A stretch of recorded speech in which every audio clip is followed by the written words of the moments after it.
Bootstrap Confidential, the podcast where we talk to successful bootstrappers about the playbook for bootstrapping.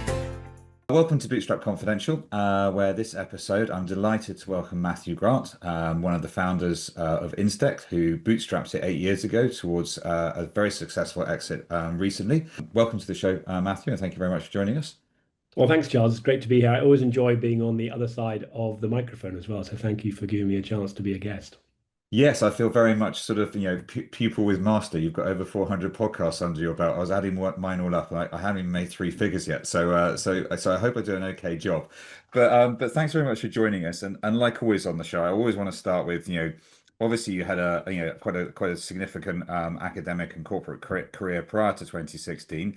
So what was the catalyst that made you go, what's this side hustle, this is interesting. I'm going to go full in and just do this 100% of the time. What made you take the jump? Well, like a lot of people, I had a very enjoyable and successful career, but ultimately I had a CEO who I disagreed with, and only one person was going to win that argument. So I was out there in the world on my own, did some consulting work, enjoyed that, and then came across Robin Mertens, who's my partner now, and I'd always had a sort of inkling that I wanted to build a business, and it looked like a good business to get involved with, and that was kind of the motivation to start it off. And what is InsTech? I know it provides thought leadership in technology for insurance companies, but can you give us a bit more color about what it is that you did? Yeah, so our clients are basically in insurance. We work for insurance companies, and we also have the people selling technology into insurance. And back in 2016, when this sort of idea emerged, was really just in the back of fintech, when insurtech started to get defined sort of early startups. We've evolved since then, so we're now working with scale-ups because they tend to have more money to spend. But essentially, the idea is the same, which is insurance companies are looking to understand what's happening thematically. It's the AI just now people are interested in it, climate, things like that. They want to know, what's happening in the themes, who should they work with, and of course, on the other side, you've got the people building technology who are looking for clients, want to get some visibility, and we've been able to balance both. So we get paid by the technology companies to help them find clients, and we get paid by the insurance companies to advise them on what's happening in the insurance space. I'll come back to monetization because you've got quite an interesting model in a minute. But I just want to touch on your background because I know you've got a really, really strong background in risk and analytics. And when people talk about people founding startups and doing startups, everyone always thinks, wow, that's so risky, that's so crazy. And I take the slightly counterintuitive view that actually people who start businesses are not super risky and massive risk appetites. They've actually just simply better at analyzing complex risk and managing the stress that complex risk and multiple outcomes can produce. So how did your background in risk help you, do you think, or did it help you? And if so, how, when you were sort of analyzing the opportunity and trying to get everything built and get going? Wow. Well, I suppose it does help being fired from your job because then you've got to go and find a living. Whereas if you're actually, if you've got a steady job and say, I'm going to chuck it in, then it's really difficult to do that. So I think I was in the situation where I was doing consulting work and I recognized that actually it was more fun to be working with people and more stable to be having a company rather than just do consulting work. I'd say that, but probably for anybody, I think the key question you asked in there is about what defines success. And for me, I wanted to be able to continue to draw a salary from the company we started just from the very first day. So I was fortunate enough to be able to, from leaving my previous employment to doing consulting work to moving into InsTech, to pretty much maintain the income I brought in, certainly from a salary basis. And that was always a criteria about if I could do that, then your family life could continue. There was less stress about, am I going to run out of money? You've got to find the clients, of course. But if your focus is like primarily, I've got to build a business that can pay my wages, then that de-risks it. I de-risk a lot of it for people. Yeah, it's quite an interesting strategic choice because there are two schools of thought. Do you build a business and the primary goal is to get your income back so that you can pay for the things that you're used to paying for with your lifestyle and family? Or is your primary goal to drive growth and therefore as soon as every penny's coming in, you're employing more people, you're trying to launch more products, you're scaling. I mean, myself and my business partner were like, we're not doing anything until we've got at least the majority of our salaries back, and can afford to kind of have an existence. But how did you kind of balance that? Was it just like we're not going to do anything until we've got full salaries, or was there a moment when you went, okay, we're close and we're going to start incrementally now expanding and looking at new products? Yeah, it definitely comes to a point at which you sort of try to figure out how you scale. I think that people probably look at a lot of success stories and sort of survivorship bias of companies or people, founders that have taken their money and been in their 20s and then made millions by selling the company.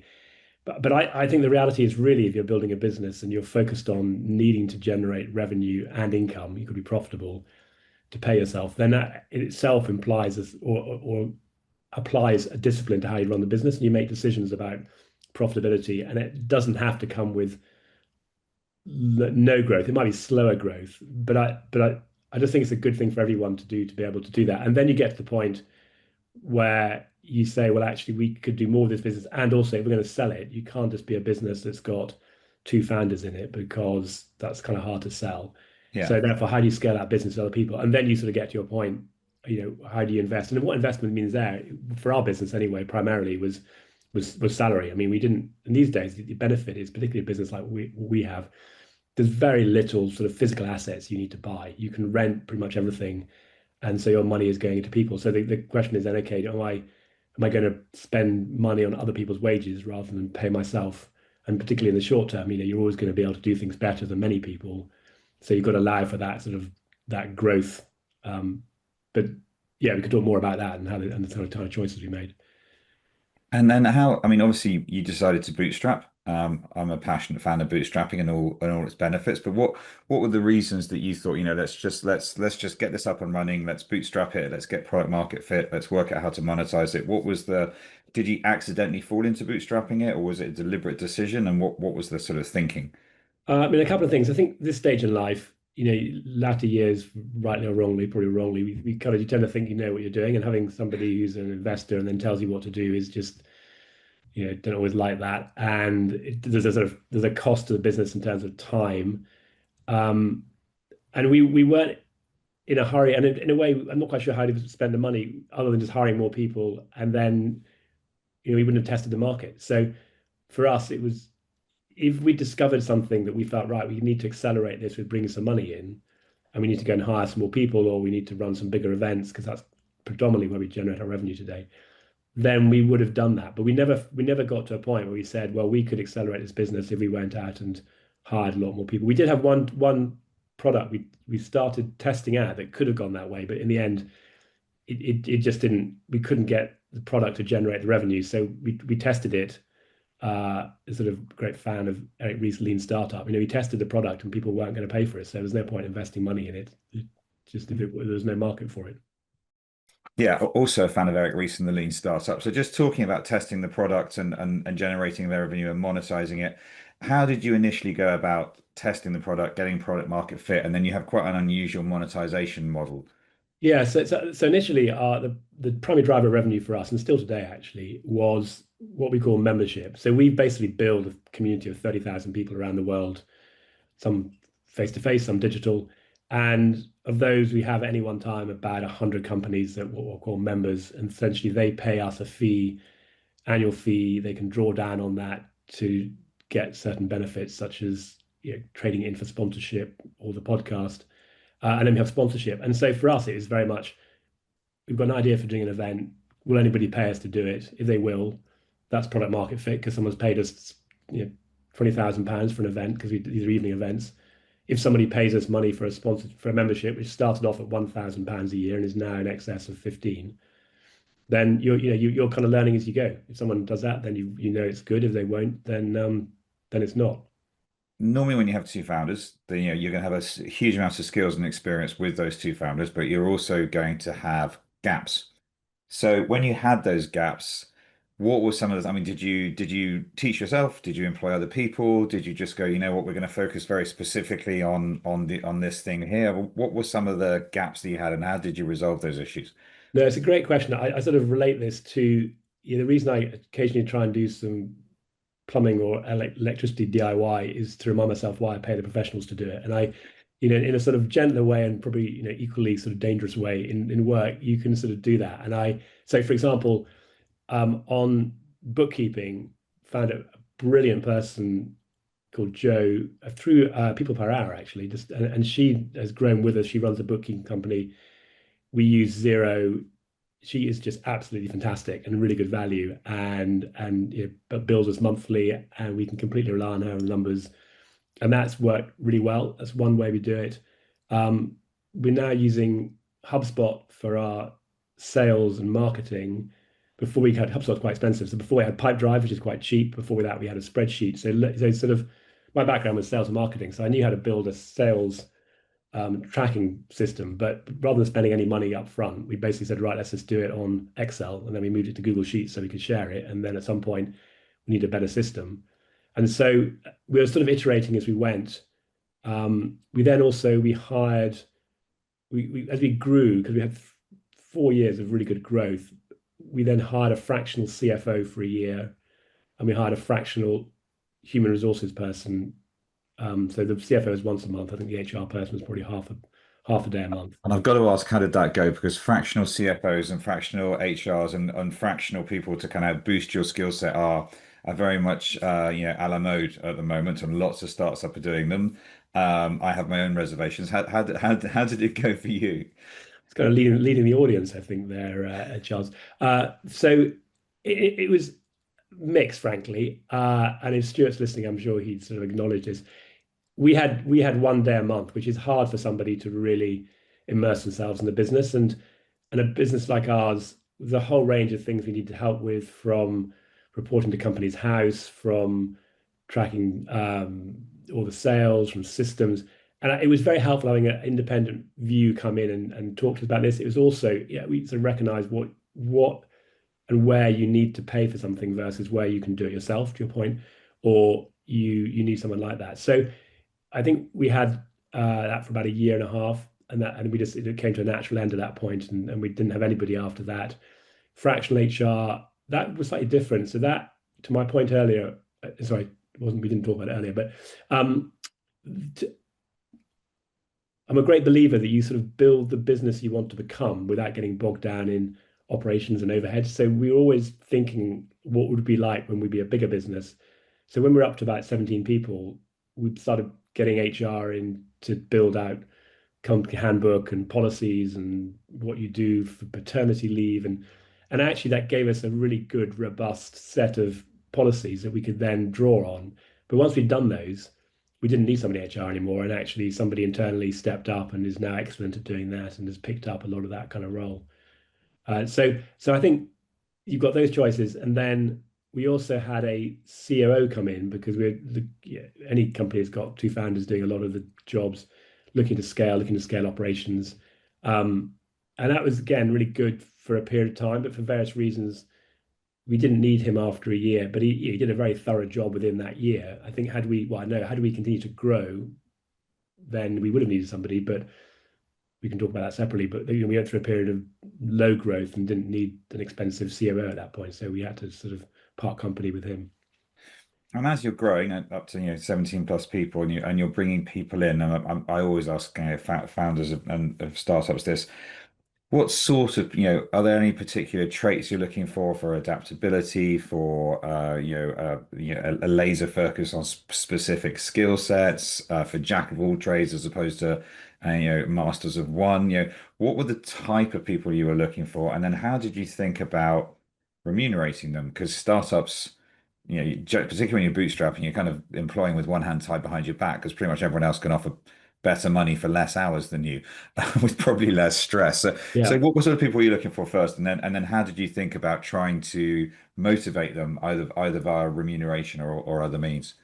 Yeah, my great sniff test for somebody when I'm interviewing them is like, wow, why would you want to work with us when you could go, to your point, you could go and work at all these other places? And our first two graduates, one of them was from Oxford University, both had a first, I think, one from Exeter, both really bright people, hired them in COVID.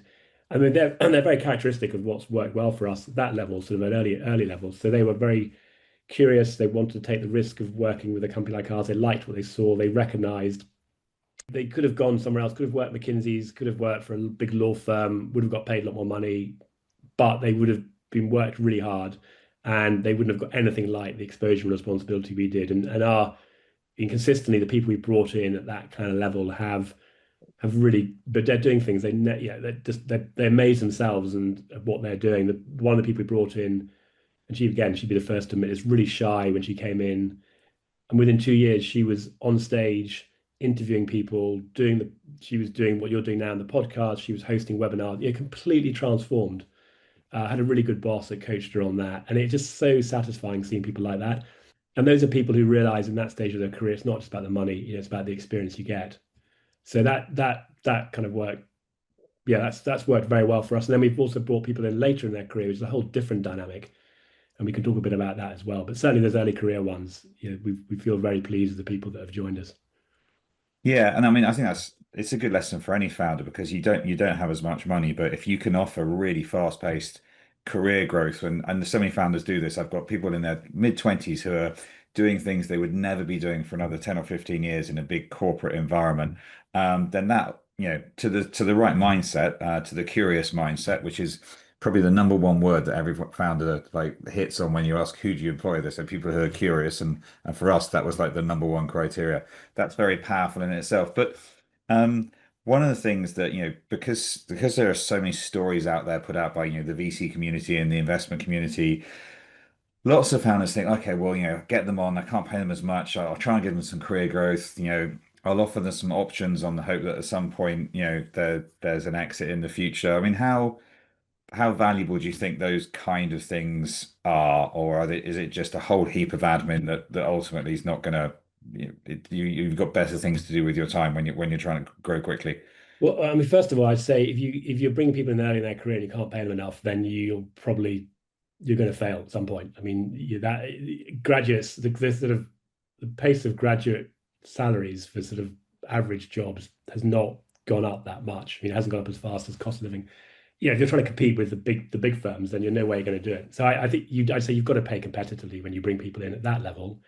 Where it gets challenging, and this is where this is what's happened for us, is all this great stuff, train them up, they get visibility, and then some other organization comes along and in some cases literally double their salary, and there's no way you can compete with that. So whatever you do, you can't compete with that. And if they're ambitious and I mean, good for them in a certain sense. So at some point, you just got to accept you're going to lose people and build that into the process. So that point about what you pay people when they're coming in sort of a bit later in their career, so after 5-10 years, then it's really hard to sort of pay them competitively compared to what they're going to get elsewhere. And generally, you kind of want people there who are willing to work in an early stage company and take some risks with you. So one way of doing that is looking at options, and the EMI option scheme the government has is in theory is a really good scheme because it pays, essentially it uses the entrepreneurs relief, or there's a different name for it, but essentially they're only taxed at 10% on the sale of the company, but they're really quite complicated to run.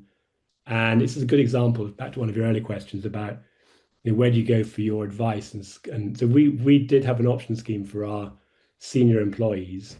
We used a platform, kind of well-known platform, to set that up, and the people on the platform were quite helpful setting it up. But actually, when it came to the sale, for various reasons, it didn't really deliver what we'd expected. And so, in fact, we actually couldn't use that scheme and had to go back to something different to sort of replace the actual option scheme.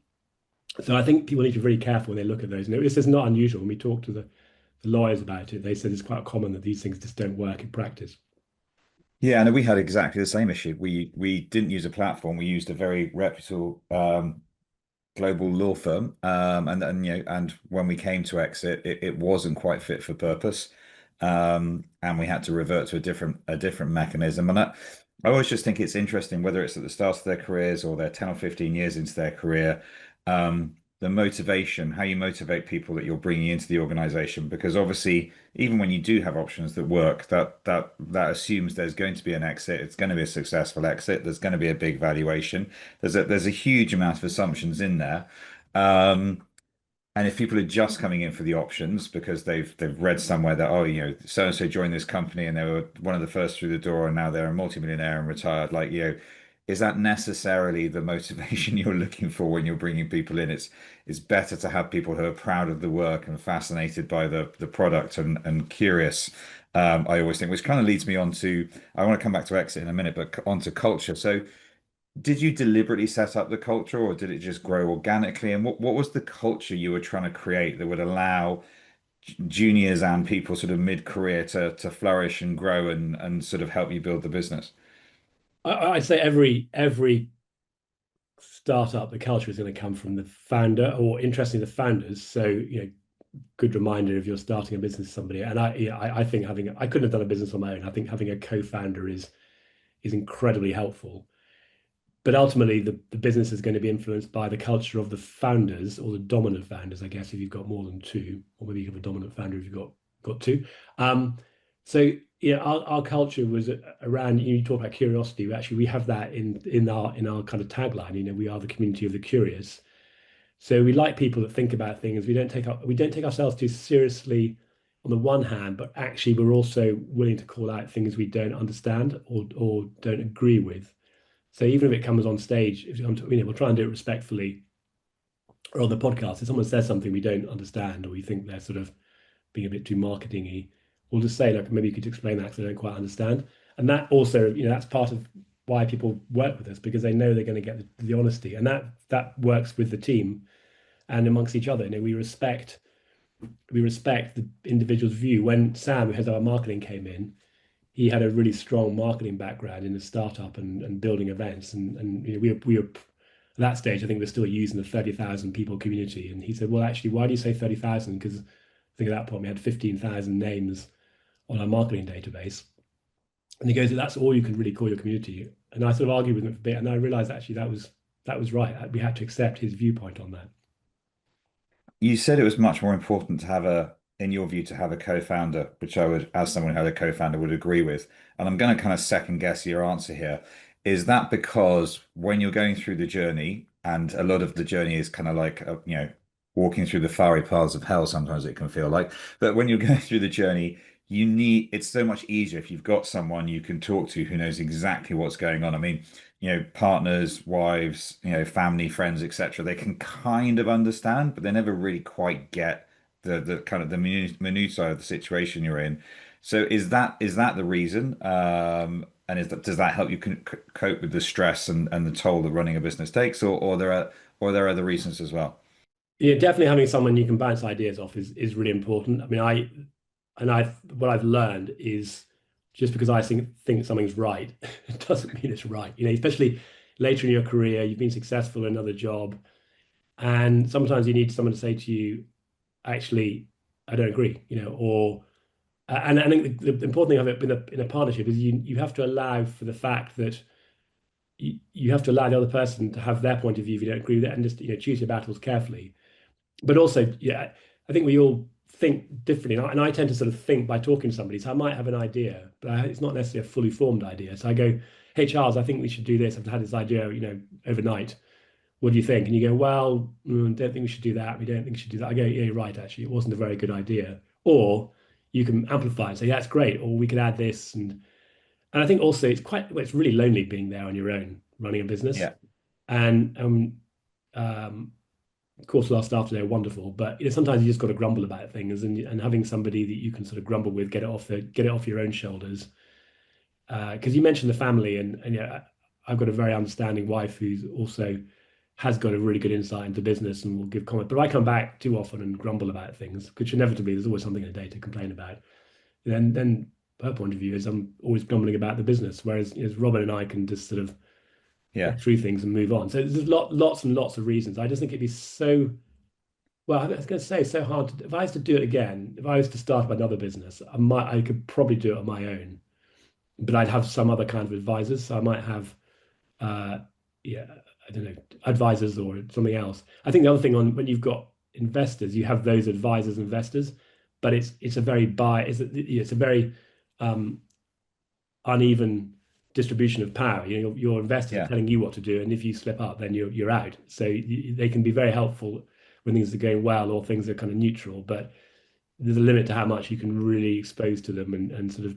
Whereas a founder, you're absolutely in it to get your interests are completely aligned. Yeah, no, absolutely. So obviously, you've very recently exited.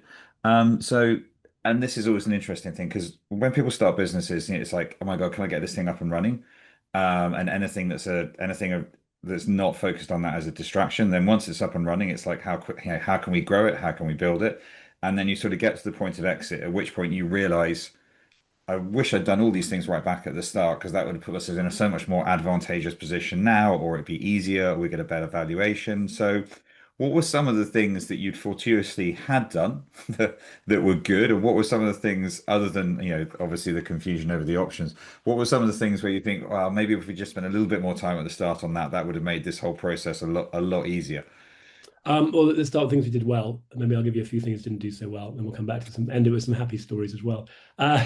So, we understood the importance of marketing for our clients because our business, we're marketing ourselves, but we're also marketing our clients. So we invested disproportionately in the website, in the things we're doing with everything we do. We make, it's back to my earlier point, we try and make ourselves look like a bigger organization, and that's given us a sort of lot of visibility and credibility, and is actually how our acquiring company found us. So that worked well, and I wouldn't really change much about that.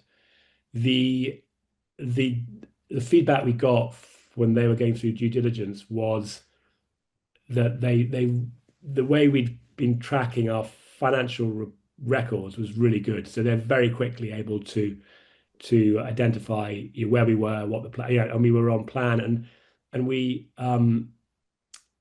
started the process, sort of forecast for the year, and just sort of being British and a little bit modest, we slightly underestimated the growth, having been caught out a few times. We sort of underestimated the growth and the profitability. So as we move through this due diligence process, our numbers are looking better and better. So from their That point was of view, helpful. there's a very sort of positive trend. It changed the dynamics of the business, and it made the business worth more, and they were happy with that because actually it was a better business. So I think just being a little, people always, not always, but you sort of traditionally people look at the kind of hockey stick, and you go out to the founders and you have this ridiculous plans that no one knows is ever going to work, but it's meant to show you're really confident. And then of course you fail. You fail straight away, and then you're immediately on a back foot with your investors. Far better off to have your first year as an investor where you're actually over delivering. So those are a few of the things that worked. I think just what I would say was a reminder for anybody in a business these days is, yes, there are still companies, and certainly ones that make the headlines, are being sold on multiples of revenue or numbers that don't seem to have any kind of basis in reality.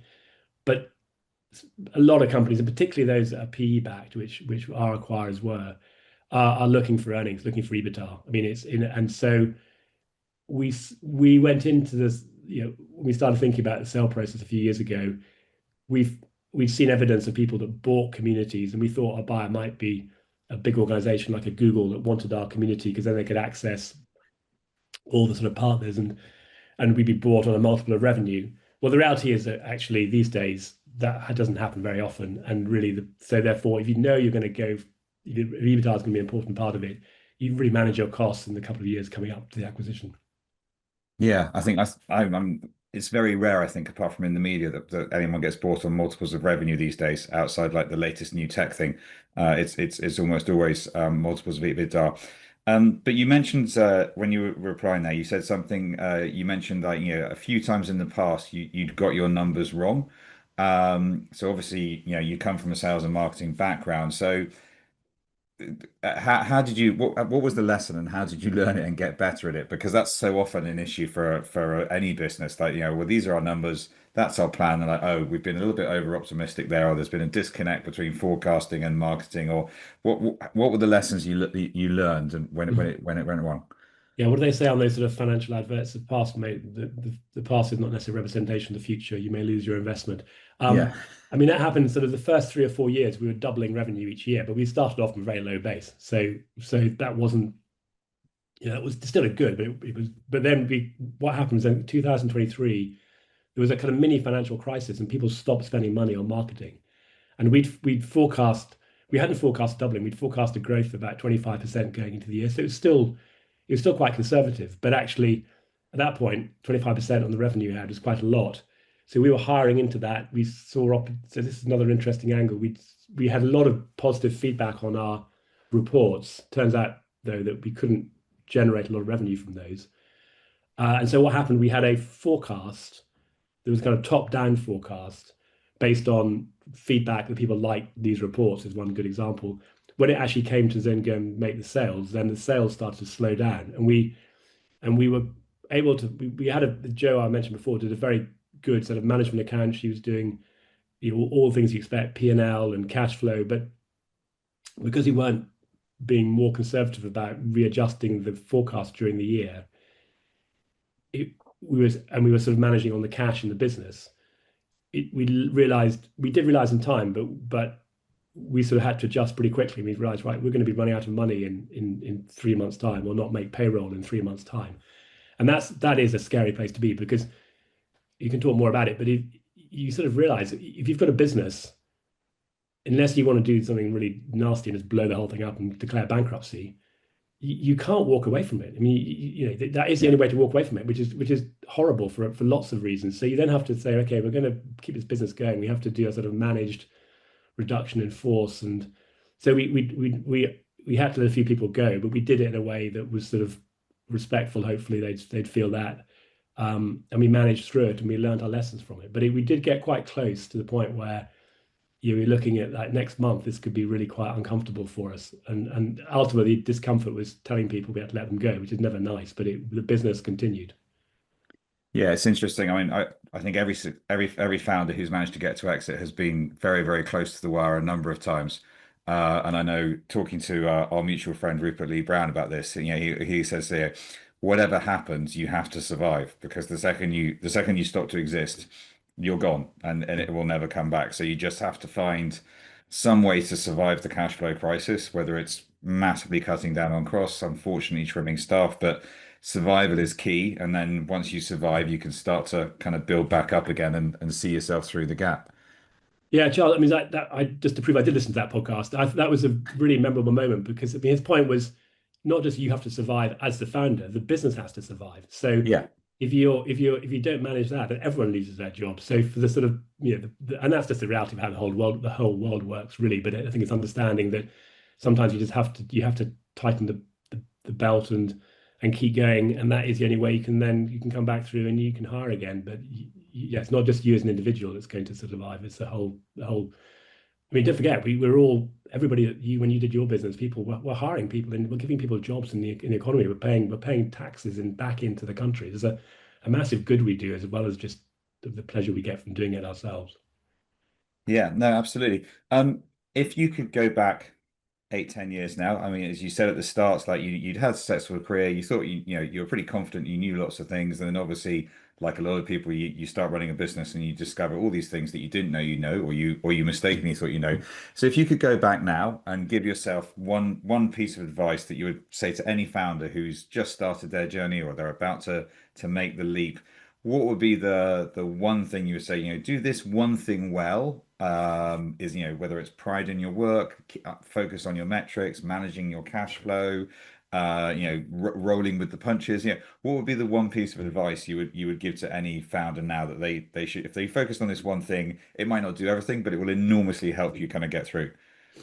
Can I have two? One's Sure. trivial, but it's quite important. So one is try and take 2 weeks holiday. So I sort of realized I haven't taken 2 weeks holiday in a row for 10 years, and there's really no reason why I couldn't have taken 2 weeks holiday. And I did manage to take a week's holiday and just turn off. But there's a sort of serious note to that, which is you have to be able to step away from the business, and you've all got obligations to our family, and there is life outside of work. So I think there's a sort of broader theme, which is there is life outside of work.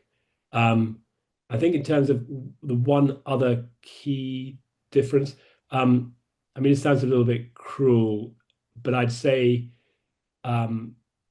if people aren't working out, it's fair on everybody to let them go earlier. And it's just ultimately everyone's got strengths, everyone's got things they're good at. It might just not be the right fit for the company. And I think understanding that early and moving on again just stops a lot of distraction. And I think there's a related version in terms of product as well. sometimes you can try and do things with product because you think, I mean, this is my third one in a way. There are quite a few things I thought, oh, these are really good, that people must want to pay for this. This is like this is brilliant, and there's no one wants to pay for it. And you just have to accept that actually you can have the best idea, and people might value it in the sense, in the same way we can go onto Facebook and pay nothing for it, but they're not going to pay you any money for it. So you've just got to stop doing it or find a way to do it that's much cheaper. Yeah, I think that's one of the hardest lessons when you think what you've built or the feature you've added is absolutely fantastic, and people tell you it's enormously valuable, but then when push comes to shove, no one's actually going to put their money, their hand into their wallet and pay you for it, and that's always quite a crushing moment. But yeah, it's an important one to sort of accept it and move on rather than doubling down or tripling down, thinking, I just need to keep going. I need to keep going. Yeah, and then the flip side to it, of course, is when things do work, just double down on them. I mean, we're now primarily an events business, and we're doing bigger and bigger events, and the acquisitions helped give us the sort of visibility, the scale. So we still do like 2 or 3 hour evening events with 300 people. We're now doing 2-day events, and I think we could have done that earlier. But we sort of I think we're a bit snobbish about it. We thought, look, we've got knowledge in this industry. We enjoy writing reports. We enjoy telling people what's going on. Let's build a business that we generate reports and insights, and reality, what people want to do is they wanted to come to our events and meet people at our events and see people on stage and put their product on stage, and that's what they pay us for. So I think we did wind that down reasonably quickly, and it was quite helpful for us. But ultimately, I think we don't all have the luxury of running the businesses we want to run. We have to run the businesses that people want to spend money with us on. Matthew, that's a fantastic way to finish the podcast, because that's a brilliant piece of advice. There's always that kind of like dichotomy between what you think is amazing and great and what the market wants, and it's basically trying to bridge that and do something that's kind of like both fun and enjoyable and you're proud of, but at the same time, people will pay money for. So thank you very much for your time and for joining us. And look forward to talking again soon. Thanks, Giles, and thanks for persevering in my end of my cold as well. But no, I really enjoyed talking to you, and thanks for the chance to be on the podcast. Brilliant. Thanks very much. For all our listeners, if you'd like to hear more podcasts on how to bootstrap, or if you want to access all our bootstrapping resources and playbooks, then just go to our website, www.bootstrapconfidential.com, for free registration.